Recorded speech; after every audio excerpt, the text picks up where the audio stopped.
Today's focus particularly is in relation to general external assessment, but those of you who are in essential classes, it's also really important that you listen, and I will give you direction about what you need to be completing on your sheet as a general English exemplar process is happening with you.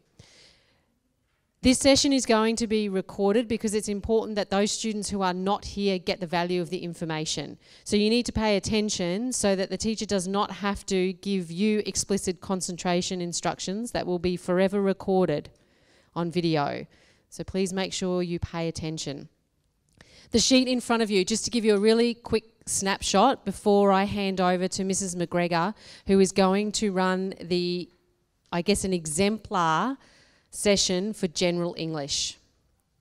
You will see on the sheet in front of you, and I will also send this out electronically to you via email in case you find that you want to add more information to this as you go with your subjects.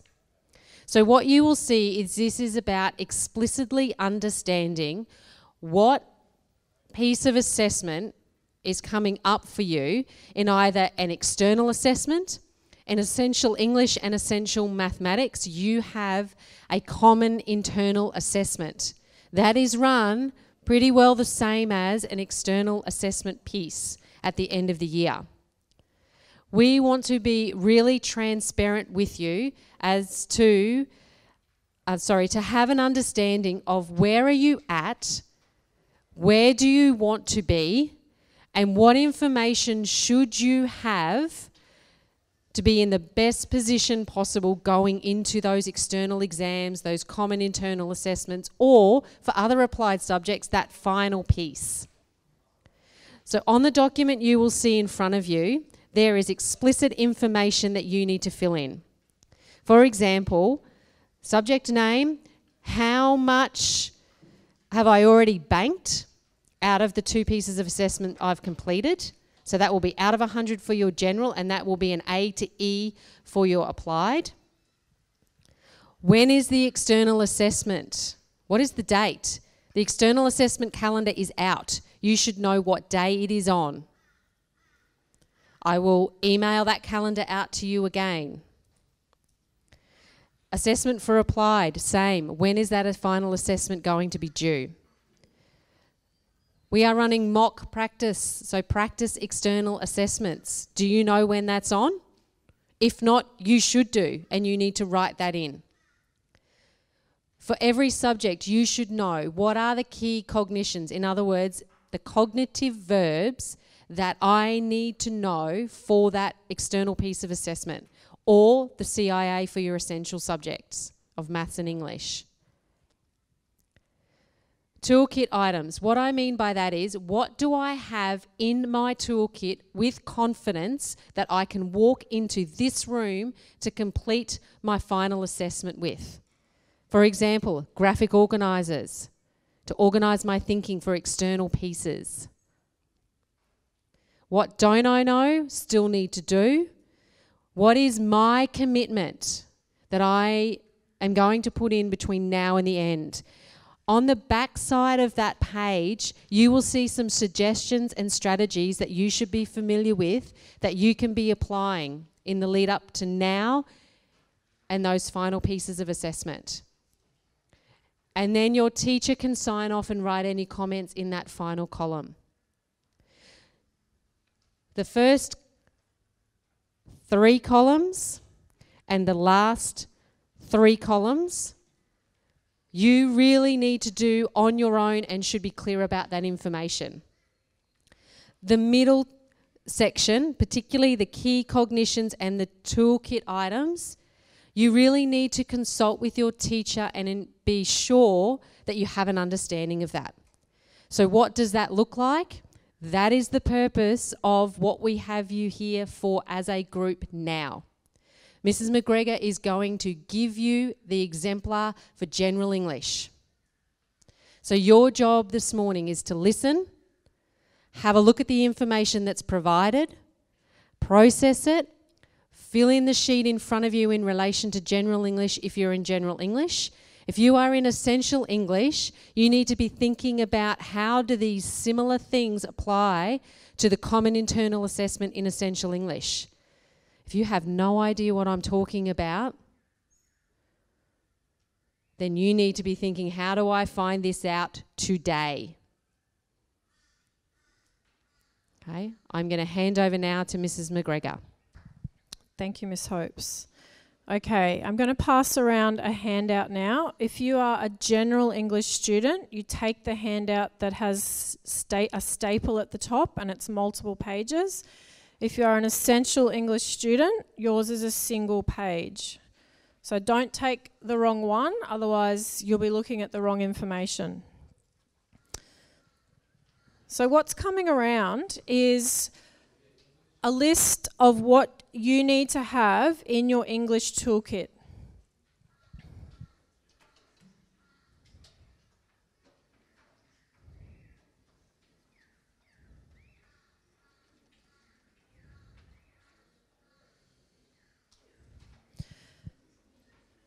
On the 26th of October this year, every single person in this room is going to be sitting an English exam.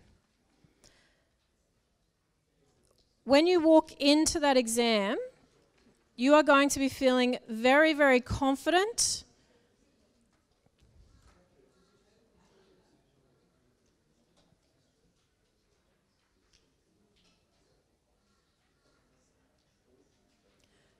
because you know exactly what it is that you needed to know for that exam. Because that's what we're telling you this morning, and that's what we're reinforcing with you in every lesson that you have from now on for English. So for General English, you're looking at this sheet here. For Essential English, yours is slightly different.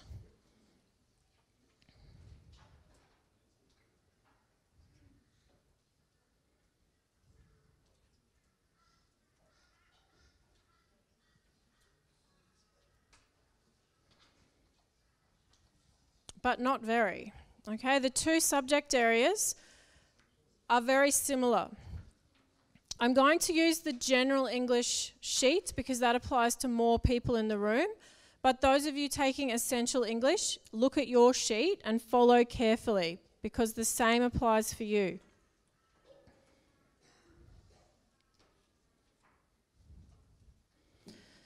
So for General English, you only need 4 things in your toolkit. This is a metaphorical toolkit, by the way. Okay, it's in your brain. You need to be able to pull it out in the exam situation. So, the first thing is in your toolkit is a very clear understanding of what it is that English is assessing in terms of those higher order thinking skills that we know that universities and employers are looking for. An employer does not care that you can talk about Macbeth.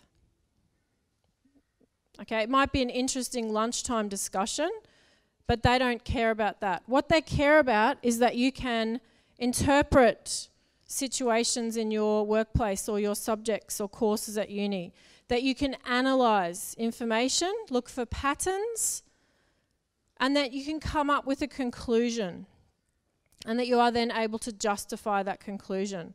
That's what your lecturers are looking for at uni. That's what your employers are looking for in the workplace. So these are the really important things that you are learning at high school.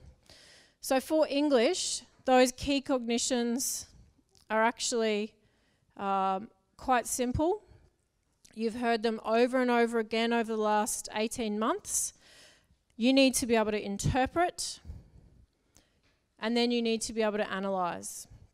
Once you've done that, you've come to a conclusion that you then need to argue or you need to justify. In English,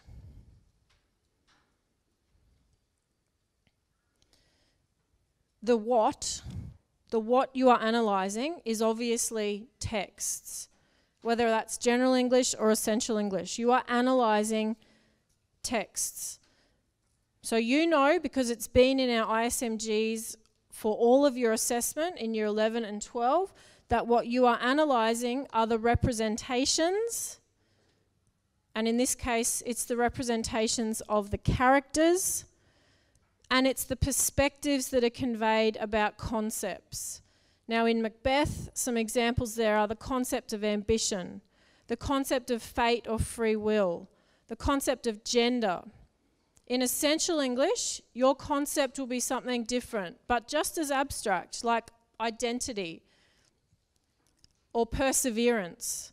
You'll be looking for how the text represents those things, which requires you to interpret, and then you will have to explain that in detail, which is what analysis is. In both of these subjects, you have to also analyse how the texts do that, and that's the cause and effect. Okay? I've posted a selfie that I photoshopped on my Snapchat with a certain filter to represent me in a certain way. You have to explain, oh yeah, Mrs. McGregor put a sepia filter on her selfie so that she'd look a little bit less tired, and that represented her as an outgoing, vibrant teacher. Okay? That's what you're doing in your text. In Macbeth, you're saying Shakespeare uses soliloquies in order to convey the speaker's emotions. This helps the audience see exactly what the character's thinking and shows us just how remorseful he is about the actions that he took. Okay? So your analysis in that respect is of the tools that the text creator uses. You've done this many times from grade 7 all the way through to now. You've done it like over and over again in English. Okay? So that's how you have to apply the cognitions in English. You need to know exactly how to do that for your exam. Those boxes are just giving you a little kind of really abridged summary of what it is that you have to do with your brain in the exam. Okay, your brain has to carry out these processes.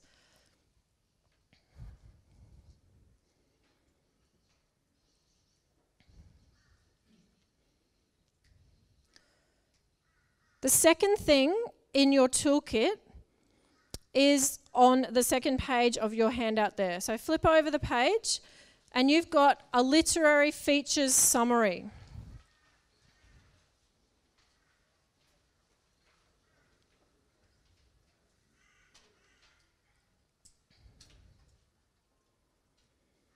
This document is called What You Need to Know because it is the declarative knowledge, or it is the knowledge base that you need to have in your long-term memory in order to drag it out in your exam.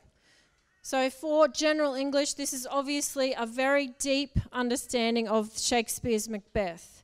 The list here that you've got in front of you is everything that we anticipate you could be asked in an exam. We have no idea what the questions will be, but you can guarantee that it will be something off this list. So you need to read the questions down the right-hand side of the page, and going into the exam, you need to be really confident that you can answer all of those questions. You need to be able to explain all of those features, and you need to be able to explain what that means for the audience. Now you can see that some of these concepts are highlighted in different colours. This is the part of what you can do in your preparation for your assessment to get yourself ready. These colour codes correspond to post-it note tags that as you are reading your copy of the play, you can use to mark the text where there is something happening in the text that reflects that concept. So this is part of our active reading and active annotation of the text. Down further, you can see that the stylistic devices and aesthetic features have some little clip art pictures next to them. This is because when you are reading the text, you need to be taking note of where these features or devices appear in the play, so that when you're going back to do your revision, you can find them easily in your text. Obviously, you have a library copy of the play, so you need to use pencil, or you might want to use a digital PDF version that you can highlight. But this is part of your preparation, that you are actively annotating the text, and these are the codes that we're suggesting you use. Okay? So, how fantastic that everything you need to know for your English exam fits on one page. Okay? Aren't we much kinder than maths or science to you? So, one page.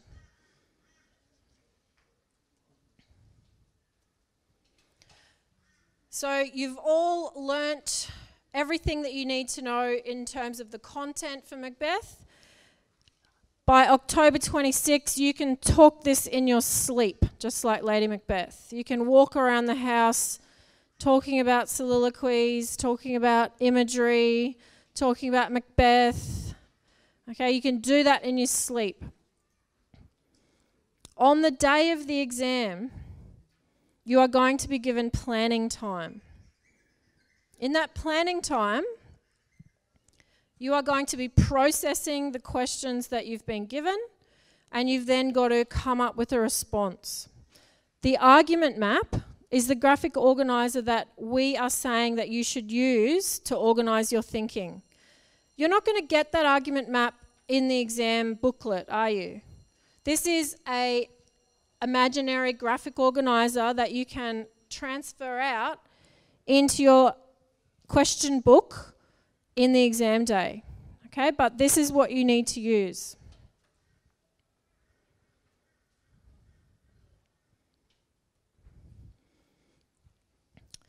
You will have all seen this many, many times. I know that some of you are using it in other subjects as well. Okay, but it's a very, very straightforward way of organizing your thinking and justifying the conclusion that you've come to. I've put there for you up in the task box the 3 aspects of the knowledge criteria that you need to demonstrate. So regardless of the question that you answer, regardless of the topic, whether you're writing an essay that's all about Lady Macbeth, or whether you're writing an essay that's all about imagery, or whether you're writing an essay that's all about the concept of the natural order, okay, you have to demonstrate those 3 things in that task box. All right, now the last item in your toolkit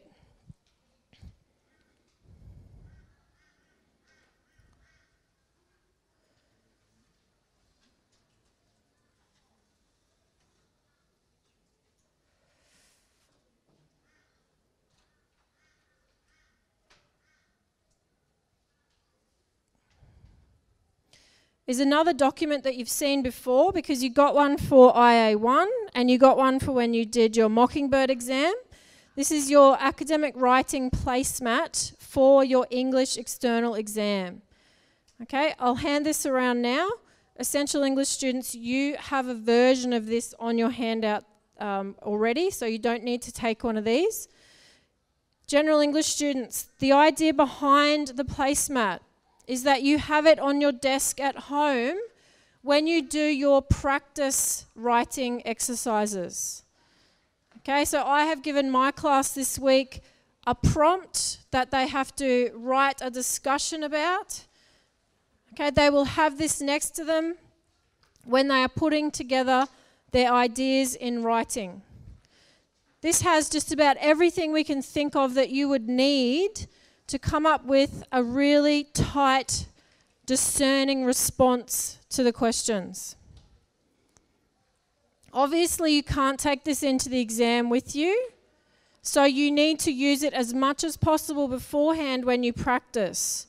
You'll notice that there is a vocabulary list. So someone in my class today said, "Miss, how do you spell hallucination?" It's on the placemat. How do you spell prophecy? It's on the placemat. What's a usurper? Can you use the word usurper in the exam? Do you know what equivocate means? Can you spell it and can you use it?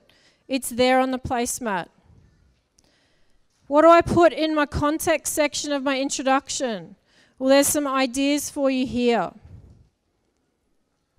Have this next to you every time you do a writing activity. Get used to having these analytical verbs rolling off your tongue. Shakespeare suggests that. The use of soliloquy highlights Macbeth's remorse. You've got to have these analytical verbs rolling off your tongue so you don't have to spend time thinking about that in the exam. Oh, how do I say, I need to say this, but what? You've got to have these words at automaticity. All right, so 4 things in your toolkit. Make sure you understand the what you have to do with the content knowledge, the cognitions. Make sure you know the cognitive verbs, make sure you know the content knowledge. Last year, Mrs. Miller gave all of you one of these little boxes. My class has been building their study cards as we go. So today we looked at soliloquies. They were given 2 cards for homework tonight. They're going home to transfer their understanding of soliloquies and Macbeth onto their study cards. Last week, they created cards for representations of Macbeth. By week 7, this will be full. By week 9, they will have learnt everything on those cards inside out and be ready for the mock exam. Okay? This is your study review tool. I guarantee you that you can get everything you need to know onto a little palm card and have it in your long-term memory ready for October 26. If you regularly review what you've done in class by creating a study card, regularly do writing prompts to practice getting your analytical verbs rolling off your tongue. All right. I'm going to be putting in the notices some opportunities to come and meet with me after class on Wednesday afternoons for some study groups for English. So if you'd like a little bit more direction with getting yourself organised for your study cards, we'll do a workshop on writing thesis statements, that kind of thing. Keep your eyes out on the notices for those. They're coming. Thank you, Year 12. And I guess you're all getting the sense it is really, really real. And your job is with your sheet of external exam prep is you've got what is expected in English. Go and ask your mathematics teacher, what's our toolkit? What's my toolkit? Because it might look different for each person. You'd probably expect it to. Ask your science teachers. Ask your arts teachers, where's my toolkit? What do I need to have? Remind me, because I've probably already got it, but I might not have put it where it should be. We have got time. Time is your friend right now. Time will not be your friend in 4 weeks' time. So this is why you need to work really, really hard in that space. Long-term memory, automaticity with some of this, especially for you in general English, and you'll be totally ready. Those people who weren't here yesterday afternoon who were supposed to be, a reminder that you're expected to be at 1:10 with Mr. Harding, and that's not negotiable. The rest of you, make sure, please, that you get this filled out in the next week so that you are in a good position to have your interview, your accountability interview with the admin team who are helping to prepare you well for the external exam. Thank you very much, Year 12. Make sure you take this with you and put it in your safe place.